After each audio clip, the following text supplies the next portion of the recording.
নমস্কার। আজকে মাসিক রাশিফল নিয়ে আলোচনা করব। মাসিক রাশিফল বলতে ফেব্রুয়ারি মাসটা 2024 ফেব্রুয়ারি মাসটা 12 রাশির জন্য কেমন যাবে। তার আগে বলে রাখি, পুরো গ্রহ রাশির ট্রানজিটটা আগে আলোচনা করিনি আপনাদের কাছে। বৃহস্পতি এই মুহূর্তে বসে আছে মেষ রাশিতে। বৃহস্পতি 3 ফেব্রুয়ারি চলে যাবে অশ্বিনী নক্ষত্রে, ভরণী নক্ষত্রে। আর রাহু বসে আছে আপনার মীন রাশিতে, আর কেতু বসে আছে কন্যা রাশিতে। এবার বাকি সব গ্রহগুলো ট্রানজিটটা একটু বলে দিই। সূর্য ফেব্রুয়ারি মাসের 13 তারিখ অর্থাৎ মঙ্গলবার 3:54 কুম্ভ রাশিতে প্রবেশ করে এই মুহূর্তে বসে আছে মকর রাশিতে। অর্থাৎ 1 থেকে 12 তারিখ পর্যন্ত কিন্তু থাকবে মকর রাশিতে। আর ফেব্রুয়ারি মাসের 13 তারিখে যাবে মঙ্গলবার 3:54 বিকেল 3:54 যাবে কুম্ভ রাশিতে। বুধ দুবার কিন্তু ট্রানজিট হবে। ফেব্রুয়ারি 1 তারিখে অর্থাৎ বৃহস্পতিবার 2:29 PM অর্থাৎ 2:29 দুপুরবেলা মকর রাশিতে যাবে, এবং এখন রয়েছে ধনুতে, মকরে যাবে। আবার 20 তারিখে মঙ্গলবার 6:07 AM অর্থাৎ সকাল 6:07 যাবে কুম্ভ রাশিতে। মঙ্গল ভাইটাল তার উচ্চ রাশিতে যাবে ফেব্রুয়ারি 5 তারিখে। কবে? সোমবার 9:56 রাত্রি 9:56 মকর রাশিতে যাবে। শুক্র ফেব্রুয়ারি মাসের 12 তারিখে সোমবার 5টা সময় সকাল 5টাতে যাবে মকর রাশিতে। একদম ভালো মতো এই গ্রহ রাশির এই ট্রানজিটটাই কিন্তু 12 রাশির উপর এফেক্ট আমি আলোচনা করব। এবং শনি অস্ত যাবে কিন্তু 11 তারিখ। শনি 11 তারিখ অস্ত যাবে, থাকবে কতদিন? 8ই মার্চ পর্যন্ত। আর চন্দ্র আমি 1 তারিখ থেকে যেহেতু বিচার দিচ্ছি, চন্দ্র থাকবে তুলা রাশিতে। তুলা রাশিতে বৃহস্পতিবার 2:32 পৌঁছবে।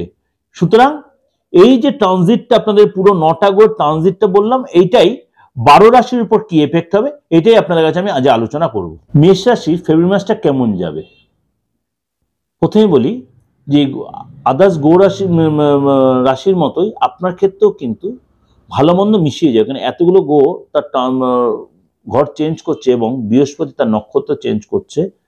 সুতরাং তার জন্য কিন্তু আপনার ক্ষেত্রেও ভালো মন্দ মিশিয়ে যাবে। যেখানটা খারাপ বলে সেখানে আপনারা তো অরির হবেন না। এটা কিন্তু ওভারঅল ডিসকাশন দিচ্ছি, কারণ ব্যক্তিগত আলোচনা করছি না। কারণ মেষ রাশির কিন্তু এই সপ্তাহটা একটু খরচ বাড়বে, এর জন্য কিন্তু টেনশন হবে, আপনার মধ্যে একটা চিটচিড়া রাগ হবে, ভুল ট্রানজাকশন, বিশেষ করে ব্যাংক রিলেটেড আপনি কোনো অনলাইন ট্রানজাকশন করে থাকেন, এই সঙ্গে ভুল ট্রানজাকশনে টাকা কিন্তু আপনার বেরিয়ে যেতে পারে। খুব সাবধানে এই সময় মেনটেন করবেন, ঠিক আছে? আপনার কোনো যে রিপেয়ারে বা কোনো যেটা ইউটিলাইজ করছেন বা আপনি কোনো ইলেকট্রনিক্স আইটেম ইউজ করছেন সেগুলো কিন্তু নষ্ট হতে পারে। সরি টু সে, এটা কিন্তু ওভারঅল ডিসকাশন দিচ্ছি। আপনি মোবাইলটা হয়তো ইউজ করছেন বা ক্যামেরাটা হয়তো ইউজ করছেন বা হয়তো আপনি গেজেটটা ইউজ করছেন বা ল্যাপটপটা ইউজ করছেন, সেখানে হয়তো ফট করে পড়ে গেল বা হট করে সেটা চলছে না, আপনি হয়তো গেলেন, সেখানে কোনো খরচ হতে পারে। চিচ্চেমে হয়তো কোনো কারণে আপনার সন্তানকে নিয়ে বা আপনার হাজব্যান্ডকে নিয়ে বা তাকে নিয়ে একটু টেনশন থাকতে, এই যে আপনার শরীরটা নিয়ে ডিস্টার্ব হতে, আপনার নিজের হয়তো দেখাল ইএনটির কোনো প্রবলেম হতে পারে, গলার প্রবলেম হতে পারে, চোট লাগতে পারে, মানে আপনার যে লাইফ পার্টনার আছে তার সাথে একটু মতবিরোধ হতো, তার জন্য হয়তো শরীরটা আপনার বেশি টেনশন, মাথাটা তো ধরে গেল। কারণ আপনার মেষ রাশির লোকের মাইগ্রেনের একটা কিন্তু প্রবলেম আছে বা স্পন্ডেজের একটা প্রবলেম আছে। এই জিনিসগুলো আপনাকে ঠান্ডা লাগা ধাস থেকে নিজেকে একটু এড়িয়ে চলতে হবে। যারা মনে করেন আপনি বাড়িতে আপনি বাবা মা আছে বা সন্তান আছে, আপনি অবিবাহিত যদি হয়ে থাকেন, সেই সময় কিন্তু বাবা মার শরীরটা নিয়ে বিশেষ করে একটু ডিস্টার্ব হতে বা শ্বশুর শাশুড়ির শরীর নিয়ে বা গুরুজনের শরীরটা নিয়ে আপনাকে একটু টেনশন থাকতে পারে। এর জন্য কোনো ডাক্তার, হসপিটাল, নার্সিং যেতে হতে পারে। এর জন্য কিন্তু খরচ বাড়তে পারে মেষ রাশির লোকেদের জন্য। সন্তানের ক্ষেত্রে শরীরটা নিয়ে একটু ডিস্টার্ব, সন্তানের সাথে মতবিরোধ হতে পারে, সন্তান আপনার কথার অবাধ্য হতে পারে, বিশেষ করে সন্তানের ভুল কিছু খাবার খেয়ে নিতে আপনি বিবাহিত হন। পেট নিয়ে প্রবলেম, চোখ নিয়ে প্রবলেম, সন্তানের আপনারও পেট নিয়ে বা চোখ নিয়ে প্রবলেম হতে পারে, কোনো ভাইরাল ফিভার হতে পারে। এবং এটা কিন্তু একটু সন্তানের সাথে আপনার কিন্তু যখন এগুলো করে আপনার একটু নজরে রাখতে হবে সন্তানের শরীরটা নিয়ে। মানে হাবিজাবি খাবারের জন্য কিন্তু নিতে হবে, বিশেষ করে গ্যাস আমাদের পড়লে বা এই জন্য ডাক্তার হয়তো একটু যেতে হতে বা হসপিটাল যেতে হতে পারে। মেষ রাশি যারা বিদ্যার্থী তাদেরও কিন্তু এই মাসটা একটু সমঝে চলতে হবে। যদি কোনো রিলেশনে আপনারা জড়িয়ে থাকো তাহলে রিলেশনটা কিন্তু সমঝে কথা খুব সাবধান। কারণ মেষ রাশির লোকেদের একটা সরি টু সে, রেগে গেলে কিন্তু ভীষণ ওরা মুখের ভাষা ভুলভাল হয়ে যায়, এই জন্য পরে অনুশোচনা করে। এই জন্য কিন্তু কোনো রিলেশনে একটু চিট ধরতে, বিশেষ করে যারা স্টুডেন্ট যারা, ঠিক আছে, ঠান্ডা লাগা, বা ইএনটির প্রবলেম বা হাবি যাবে, হয়তো আপনি ঠান্ডা জিনিস খেয়ে নিলেন বা কোথাও হয়তো সব একসাথে ঘুরতে গেলেন, সেখানে কিছু খেয়ে ফেলেন, তার জন্য পেটের কোনো প্রবলেম, এরকম কিছু হতে পারে। যারা চাকরি করছেন, চাকরিতেও অন্তত 18-19 তারিখ পর্যন্ত কিন্তু সময়টা অনেকটা আপনার ফেভারে যায়। কোথাও ঘুরতে যেতে পারে কলিগদের সাথে, বা বস হয়তো আপনার কোথাও কাজের সুযোগ দিল, সেই আপনি সেই সময় হয়তো ফ্যামিলি লোকেদের ঘুরতে যেতে পারে, এটা কিন্তু হতে পারে। কিন্তু সুযোগটা কাজে লাগান। বস হয়তো কাজে অর্ডার দিল, আপনি তার মুখে না করে দেবেন না। কিন্তু আননেসেসারি হয়তো আপনার মুডটা খারাপ হয়ে যাবে, আননেসেসারি আপনি মুডটা অফ করবেন, এটা কিন্তু করবেন না। মেষ রাশির লোকের দুমদাম কিন্তু মুড অফ হয়ে যায়, এটার জন্য কিন্তু আমি অনেক কিছু আপনার হাতছাড়া হয়ে যাবে, বিগড়ে যাবে, মানে হওয়া কাজ বিগড়ে যাবে। কিন্তু এটার জন্য আপনি টেনশন হয়ে যাবে আপনার, এটার জন্য বেশি চাপ নেবেন না। আবার সময় হলে আবার ফিরবে। কেন ফেব্রুয়ারি মাসের যে সময়টা আপনি বললাম 20 তারিখ, তারপর থেকে সময়টা আপনার আবার ফেব্রুয়ারি আসবে, তখন কাজটা হবে, অসুবিধা নেই, যে চাপ নেবেন না। সুতরাং হওয়া কাজ বিগড়ে যেতে পারে। গাড়ি চালাতে বা রাস্তাতে চলাফেরাতে খুব সাবধান। আননেসে লোকের সাথে বাদানুবাদে জড়িয়ে পড়তে পারেন, কোনো পুলিশি ঝামেলা বা থানা পুলিশ এসব হতে পারে। আননেসে কারোর সাথে ঝামেলা অশান্তিতে জড়াবেন না, থানা পুলিশ যেটা বলে দিলে হতে পারে। কোনো কারণে পুরো রাস্তাতে গাড়ি নিয়ে গেলে কোনো ট্রাফিক কেস খেতে, সিগন্যাল ব্রেক করে ট্রাফিক কেস খেতে পারেন। এবং আপনার অফিসের যে খুচখাচ ঝামেলা হবে, সেখানে নিজেকে একটু কিন্তু সমঝে ঠান্ডা মাথায় থাকবেন, যত পারবেন একটু সাবমেসে বা সহ্য করে চলবেন, ঠিক আছে? কাজটা মন দিয়ে করবেন, আর সামনের দিন আপনারও ভালো আসছে। কেন ওভারঅল কিন্তু মেষ রাশি কিন্তু সময়টা ফেভারে আছে, কারণ আদার সব গোড় রাশি, কারণ আপনার ঘরে বৃহস্পতি কিন্তু মারি গিয়ে বসে আছে। কারণ বৃহস্পতি মারি গিয়ে থাকে, কিন্তু আপনি অনেকাংশে অনেক ভালো সাপোর্ট পেয়ে যাবেন। এবং মঙ্গল মকরে মোটামুটি ভালো সিচুয়েশনে বসে আছে, কারণ আপনার রাশির স্বামী মঙ্গল উচ্চস্থ, কারণ আপনার মধ্যে একটা রাগ ও তেজ ঔদ্ধত্য বেড়ে যাবে, সেটাকে একটু মেনটেন করার চেষ্টা করবেন, সেটাকে কন্ট্রোল করার চেষ্টা করবেন।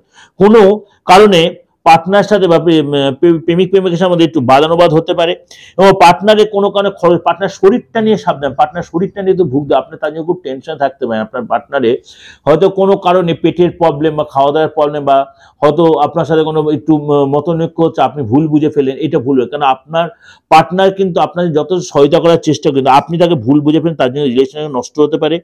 এবং কোনো কারণে হয়তো আপনারা কোথাও ঘুরতে যেতে পারেন, বা কোনো অনুষ্ঠানে একসাথে অ্যাটেন্ড করতে পারে, সে আপনার লাইফ পার্টনার বা আপনার যদি আপনি প্রেমিকার সাথে হতো।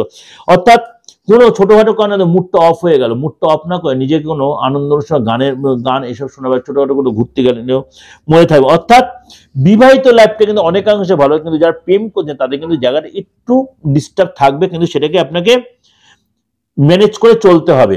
যারা ব্যবসা করছেন মেষ রাশির লোকেরা, কোনো কারণে আপনি হয়তো বড় কোনো ব্যবসা বা বড় কোনো প্রোডাকশন হাউসের সাথে জড়িত, তাহলে কিন্তু সরকারি কোনো ব্যাপারে আপনি কিন্তু নোটিশ পেতে পারেন, সরি টু সে।